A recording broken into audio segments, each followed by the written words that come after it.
Hi, good morning. ത്വമേവ മാതാ ച പിതാ ത്വമേവ ത്വമേവ ബന്ധുശ്ച സഖാ ത്വമേവ ത്വമേവ വിദ്യാ ദ്രവിണം ത്വമേവ ത്വമേവ സർവം മമ ദേവദേവ. ശ്രീമദ് ഭഗവത്ഗീത 11-ാം അധ്യായം വിശ്വരൂപ ദർശനയോഗം 9-ാമത്തെ ശ്ലോകമാണ് ചൊല്ലുന്നത്. സഞ്ജയ ഉവാച ഏവമുക്ത്വാ തതോ രാജൻ മഹായോഗീശ്വരോ ഹരി ദർശയാമാസ പാർത്ഥായ പരമം രൂപമൈശ്വരം. മലയാളം. ഇതോതി കുരുരാജാവേ മഹായോഗീശ്വരൻ ഹരി കുന്തിപുത്രനു കാണിച്ചാൻ ഹന്ത ദിവ്യം സ്വകം തനു. സഞ്ജയൻ ധൃതരാഷ്ട്രരോട് പറയാണ്, ഹേ രാജാവേ മഹായോഗേശ്വര ഹരി, മഹായോഗേശ്വരനായ ശ്രീകൃഷ്ണൻ ഏവമുക്ത്വ ഇപ്രകാരം പറഞ്ഞതിന് ശേഷം തതഃ പരമം ഐശ്വരം രൂപം തൻ്റെ പരമമായ ഈശ്വരസ്വരൂപത്തെ പാർത്ഥായ അർജുനന് വേണ്ടി ദർശയാമാസ കാണിച്ചു കൊടുത്തു. ശ്രീകൃഷ്ണ ഭഗവാൻ അർജുനന് വിശ്വരൂപം കാണിച്ചു കൊടുക്കുന്നു. അത് സഞ്ജയൻ ധൃതരാഷ്ട്രർക്ക് വിവരിച്ചു കൊടുക്കുന്ന ഭാഗമാണ് ഇത്. അപ്പോൾ അർജുനന് വിശ്വരൂപം കാണിച്ചു കൊടുത്തു എന്ന് പറയുന്നതിൻ്റെ ഒപ്പം തന്നെ സഞ്ജയൻ്റെ മനോഗതിയും കൂടെ ഇവിടെ നമുക്ക് വ്യക്തമാണ്. അപ്പോൾ ആദ്യം തന്നെ നമുക്കറിയാം, പാണ്ഡവരോട് കുറച്ച് കൂറുള്ള ഒരാളാണ് സഞ്ജയൻ. സ്വന്തം യജമാനായിട്ടുള്ള ധൃതരാഷ്ട്ര മഹാരാജാവിനെ ഹേ രാജൻ എന്ന് അഭിസംബോധന ചെയ്യുമ്പോൾ ശ്രീകൃഷ്ണനെ മഹായോഗേശ്വരൻ എന്നാണ്, മഹായോഗേശ്വരന് ഹരി എന്നൊക്കെയാണ് സംബോധന ചെയ്യുന്നത്. അവിടെ തന്നെ ആ വ്യത്യാസം നമുക്ക് ശ്രദ്ധിക്കാനായിട്ട് പറ്റും. വളരെ സമർത്ഥമായിട്ട് ധൃതരാഷ്ട്രയെ ഒന്ന് ഇരുത്തുക എന്ന് പറയില്ലേ നമ്മൾ, അതുപോലെ നിനക്ക് ഇത്രയൊക്കെ മതി എന്ന് പറയുന്ന പോലെയാണ് രണ്ടുപേരും തമ്മിലുള്ള അഭിസംബോധനയുടെ വ്യത്യാസം. അല്ലയോ രാജാവേ എന്നാണ് വിളിക്കുന്നുള്ളൂ, മഹാരാജാവേ എന്നും കൂടെ അല്ല, അല്ലയോ രാജാവേ. അതേസമയത്ത് മഹായോഗേശ്വര കൃഷ്ണ എന്നാണ് വിളിക്കുന്നത്. അപ്പം നമ്മൾ ഇടയ്ക്ക് ഇപ്പോൾ ഇത്രയും നേരം യുദ്ധക്കളത്തിലെ അർജുനനോടുള്ള ഉപദേശങ്ങളായിരുന്നുവല്ലോ. ആ അർജുനൻ്റെ മുമ്പിൽ ഭഗവാൻ തൻ്റെ വിശ്വരൂപം കാണിച്ചു കൊടുത്ത് അത്ഭുതത്തോടെ ഇങ്ങനെ നിൽക്കുകയാണ് അർജുനൻ. ആ കാര്യം സഞ്ജയൻ ധൃതരാഷ്ട്രരോട് ഒന്ന് വിവരിക്കുകയാണ് ചെയ്തത്. ഈ വൈകിട്ടെങ്കിലും, അതായത് ഇത് കേട്ടിട്ടെങ്കിലും ധൃതരാഷ്ട്രയിൽ ഇനിയെങ്കിലും, ഇപ്പോൾ യുദ്ധം തുടങ്ങിയില്ലല്ലോ, അപ്പോൾ തുടങ്ങുന്നല്ലേ ഉള്ളൂ, ഈ യുദ്ധം അവസാനിപ്പിക്കാം, വേണ്ട യുദ്ധത്തിൽ നിന്ന് പിന്തിരിയാനുള്ള എന്തെങ്കിലും ഒരു ആഗ്രഹം തോന്നിയാലോ എന്നും കൂടെ സഞ്ജയൻ ചിന്തിക്കുന്നുണ്ടാവാം. ഏതായാലും സഞ്ജയൻ പറഞ്ഞ് കൊടുത്തത് ഇങ്ങനെയാണ്. ഇതാ കണ്ടോളൂ, ഇതാണ് വിശ്വരൂപ ദർശനം അർജുനന് ഭഗവാൻ കാണിച്ചു കൊടുത്തു. ഇനി ആ വിശ്വരൂപ ദർശനം അവിടെ കണ്ടത് എന്താണ് എന്നാണ് വർണ്ണിക്കുന്നത്. 10-ാമത്തെയും 11-ാമത്തെയും ശ്ലോകം ഒരുമിച്ചാണ് ചൊല്ലുന്നത്. 10-ാമത്തെ ശ്ലോകം. അനേകവക്ത്രനയനം അനേകാത്ഭുത ദർശനം അനേക ദിവ്യാഭരണം അനേക ഉദ്യതായുധം. മലയാളം. ആശ്ചര്യകരമീ ദൃശ്യം അനേക നയനം മുഖം ദിവ്യഭൂഷങ്ങളോടൊപ്പം ദിവ്യശസ്ത്രം ധരിച്ചിതാ. 11-ാമത്തെ ശ്ലോകം. ദിവ്യമാല്യാംബരധരം ദിവ്യഗന്ധാനുലേപനം സർവാശ്ചര്യമയം ദേവം അനന്തം വിശ്വതോമുഖം. മലയാളം. എന്തൊരാശ്ചര്യമെല്ലാടം അന്തമില്ലാത്ത ദേവനായി ദിവ്യമാല്യാംബരം പൂണ്ടും ദിവ്യഗന്ധം വഹിച്ചുമേ. അനേകവക്ത്രനയനാം, എണ്ണമറ്റ മുഖങ്ങളോട് കൂടിയതും കണ്ണുകളോട് കൂടിയതും.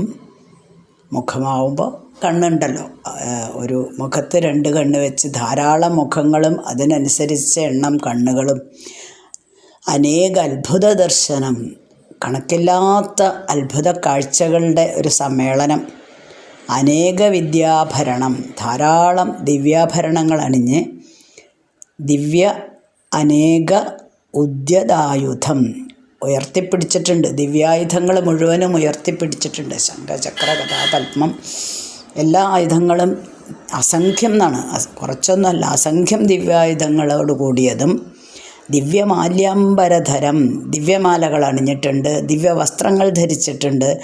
ആ മാലകളിൽ നിന്നും ദിവ്യഗന്ധാനുലേപനം, ശരീരത്തിൽ നിന്നും ധാരാളം സുഗന്ധം പുറത്തു വിടുന്നുണ്ട്.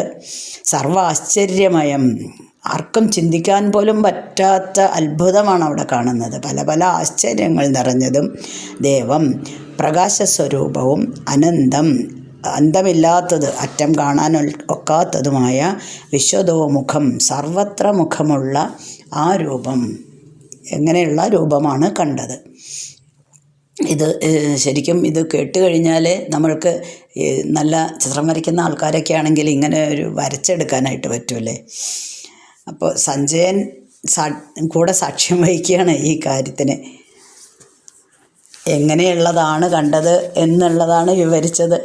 എല്ലാം അതാത് വാക്കുകളുടെ നേരെ തന്നെ അതിൻ്റെ അർത്ഥം വന്നു കഴിഞ്ഞിട്ടുണ്ട്.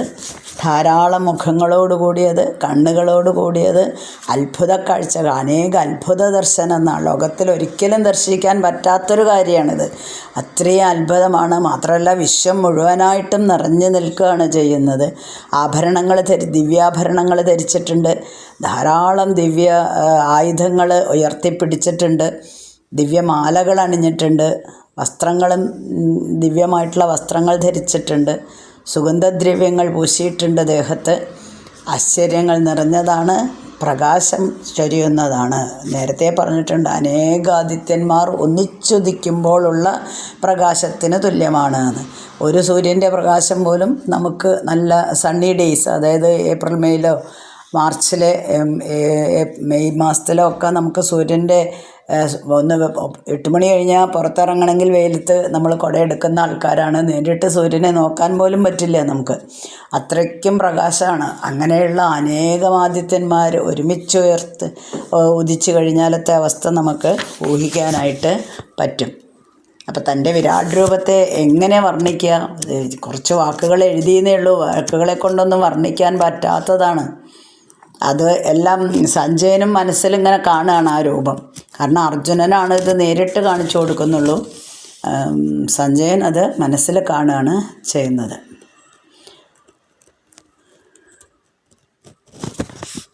ഇനി 12ാമത്തെ ശ്ലോകം സഞ്ജയൻ തുടരുന്നു. ദിവി സൂര്യസഹസ്രസ്യ ഭവേദ് യുഗപദുദ്ധിത യദി ഭാ സദൃശീ സാ സ്യാദ് ഭാസസ്തസ്യ മഹാത്മന.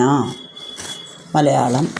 സഹസ്രസംഖ്യയായി വന്നു സഹസ്രാംശു വിളങ്ങവേ, സ്ഫുരിക്കും ശോഭ പോൽ ഗാത്രം സ്ഫുരിപ്പൂ ലോകമൊക്കെയും. ദിവി സൂര്യസഹസ്രസ്യ ഭാ യുഗപത്.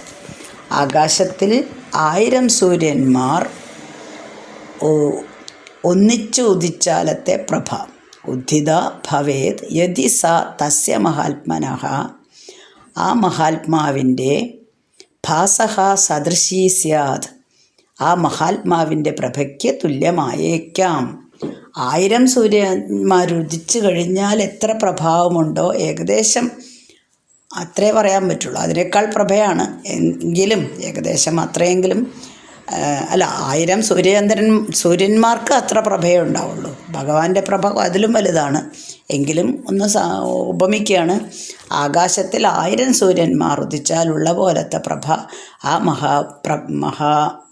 മഹാത്മാവിൻ്റെ പ്രഭയ്ക്ക് തുല്യമായേക്കാം. അപ്പം ധൃതരാഷ്ട്രക്ക് ഇതിങ്ങനൊരു വിവരണം നൽകിയതിന് ശേഷം അതിനെ ഒന്നും കൂടെ വർണ്ണിക്കുകയാണ് സഞ്ജയൻ. നോക്കാൻ വയ്യ കേട്ടോ കണ്ണുകൊണ്ട്, അത്രയ്ക്ക് ഉജ്ജ്വലമായിട്ടുള്ള പ്രകാശമാണ്. നമുക്ക് ആർക്കും തന്നെ വർണ്ണിക്കാൻ പറ്റില്ല. ആകാശത്തിൽ ഒരേ സമയത്ത് 1000 സൂര്യന്മാർ ഒന്നിച്ചുയർന്നാൽ എങ്ങനെയായിരിക്കും? അതാണ് ഇവിടുത്തെ സ്ഥിതി എന്ന് പറഞ്ഞു കൊടുക്കുകയാണ്. വീണ്ടും വർണ്ണിക്കുകയാണ് 13-ാമത്തെ ശ്ലോകത്തിൽ. തത്രേകസ്ഥം ജഗത് കൃഷ്ണം പ്രവിഭക്തമനേകഥ അപശ്യദേവദേവസ്യ ശരീരേ പാണ്ഡവസ്തദാ. മലയാളം. 100 മുറിഞ്ഞ ലോകങ്ങൾ ഒരുമിച്ചൊരിടത്തിലായി ദേവദേവൻ്റെ ദേഹത്തിൽ ദർശിച്ചാൻ പാണ്ഡുപുത്രനും. അനേകഥ പ്രവിഭക്തം, അനേക പ്രകാശത്താൽ വിഭജിക്കപ്പെട്ടിരിക്കുന്ന ജഗത് കൃഷ്ണം, ജഗത്തിനെ മുഴുവനും, ദേവദേവസ്യ തത്ര ശരീരേ, ദേവദേവൻ്റെ ആ ശരീരത്തിൽ, ഏകസ്ഥം ഒന്നിച്ച് ഒരിടത്ത് സ്ഥിതി ചെയ്യുന്നത് പോലെ, തഥാ പാണ്ഡവഃ അപശ്യത്, അപ്പോൾ അർജുനൻ കണ്ടു. നേരത്തെ പറഞ്ഞ ഉദാഹരണം വീണ്ടും പറയാം അല്ലേ? സ്വർണത്തിൻ്റെ കട്ടിയിൽ ധാരാളം നമ്മൾ മനസ്സിൽ വിചാരിക്കുന്ന പോലത്തെ ആഭരണങ്ങൾ കാണുന്നത് പോലെ ഇവിടെ ജഗത്ത് മുഴുവനായിട്ടും ഒന്നിച്ച് ഒരു സ്ഥലത്താണ് സ്ഥിതി ചെയ്യുന്നത്. അതാണ് അർജുനൻ കണ്ടത്. അർജുനൻ ആകെ ഇങ്ങനെ അന്തം വിട്ട് നിൽക്കുകയാണ്. ഇത്രയും നേരെയും തൻ്റെ മുന്നിൽ തേരാളിയായിട്ട് നിന്നിരുന്ന ഭഗവാന്റെ ഇപ്പോഴത്തെ രൂപം കണ്ട് എന്താ പറയുക, നമ്മൾ അത്ഭുത പരതന്ത്രനായിട്ട് അന്തം വിട്ട് നിൽക്കുക എന്ന് പറയില്ലേ, നമ്മൾ ഒന്നും മനസ്സിലാവണില്ല, അത്രയ്ക്കും അത്ഭുതപ്പെട്ടു. വാ പൊളിച്ച് നിൽക്കുകയാണ് അന്തം വിട്ട്. ഇനി എന്താണിത്? മായ തന്നെ, അല്ലാണ്ട് എന്ത്? ഞാൻ കാണുന്നതൊക്കെ സത്യമാണോ ഭഗവാനെ എന്ന് തോന്നിപ്പോവും. അത്രയ്ക്കും ഒരു ആശയക്കുഴപ്പത്തിൽ പറയാൻ നമുക്ക് വേണമെങ്കിൽ. അങ്ങനെ നിൽക്കുകയാണ്. എന്താ കാണുന്ന രൂപം? എല്ലാ സാധനങ്ങൾ, പ്രപഞ്ചത്തിലുള്ള എല്ലാ ചരാചരങ്ങളും ഒരുമിച്ച് ഒരു സ്ഥലത്താണ് കാണുന്നത്. അത് മാത്രമല്ല, അത് നോക്കാൻ, ഒരു സൂര്യനെ നോക്കാൻ പറ്റാത്ത നമുക്ക് അവിടെ 1000 സൂര്യൻ ഉദിച്ച പോലെയുള്ള പ്രഭയാണ് കാണുന്നത്. പിന്നെ നേരത്തെ വിശേഷിപ്പിച്ച പോലെ പ്രപഞ്ചം മുഴുവനും സുഗന്ധപൂരിതമാക്കിയിട്ടുണ്ട്. വസ്ത്രങ്ങൾ അണിഞ്ഞത്, ദിവ്യവസ്ത്രങ്ങൾ അണിഞ്ഞിട്ടുണ്ട്, ദിവ്യമാലകൾ അണിഞ്ഞിട്ടുണ്ട്. അങ്ങനെയുള്ളൊരു രൂപമാണ് ഇവിടെ അർജുനൻ കാണാനായിട്ട് സാധിച്ചത്. ഇപ്പോൾ നമ്മൾ മാറ്ററൊക്കെ പറയുകയാണെങ്കിൽ, ഇപ്പം എലമെൻറ്റ്സ് കണ്ടുപിടിച്ചിട്ടുണ്ടല്ലോ പീരിയോഡിക് ടേബിളിലൊക്കെ. അപ്പോൾ അതിൽ നമ്മൾ ആദ്യം എലമെൻറ്റ്സിനെ പേരിട്ട് വിളിക്കുന്നു. പക്ഷേ ഓരോന്നും എടുക്കുകയാണെങ്കിൽ അതിനെ 3ആയിട്ട്, അതിൻ്റെ ഉള്ളിൽ 3 പ്രോട്ടോൺ ഉണ്ട്, ന്യൂട്രോൺ ഉണ്ട്, ഇലക്ട്രോൺ ഉണ്ട്. അപ്പോൾ ഈ 3 ഒരുമിച്ച് നമ്മൾ കാണുകയാണ് ഏതിൽ? ഒരു ആറ്റത്തിൽ. അതുപോലെ ഇവിടെ എല്ലാ വസ്തുക്കളും ഒരുമിച്ച് ഒരു സ്ഥലത്താണ് അർജുനൻ കാണുന്നത്. അപ്പോൾ ആ കണ്ട് ഇപ്പം കിട്ടിയ ദിവ്യദർശനം അർജുനനിൽ ഉണ്ടാക്കിയിട്ടുള്ള ആ ഭാവപകർച്ചയെ ഒന്ന് വിവരിക്കുകയാണ് ഇനിയുള്ള ശ്ലോകങ്ങളിൽ. ഇപ്പം നമ്മൾ പറഞ്ഞ പോലെ തന്നെ ആകെപ്പാട് അന്തം വിട്ട് നിൽക്കുകയാണ്. എന്തൊക്കെയാണ് ഭാവം മുഖത്ത് മിന്നി മറിയുന്നതെന്ന് മനസ്സിലാവുന്നില്ല. കാരണം അങ്ങനെയുള്ള കാര്യങ്ങളാണ് കണ്ടത്. ഭഗവാന്റെ വിശ്വരൂപം ഇതിനു മുന്നേയും യശോദമ്മയ്ക്ക് കാണാൻ ഭാഗ്യം ഉണ്ടായിട്ടുണ്ട് അല്ലേ?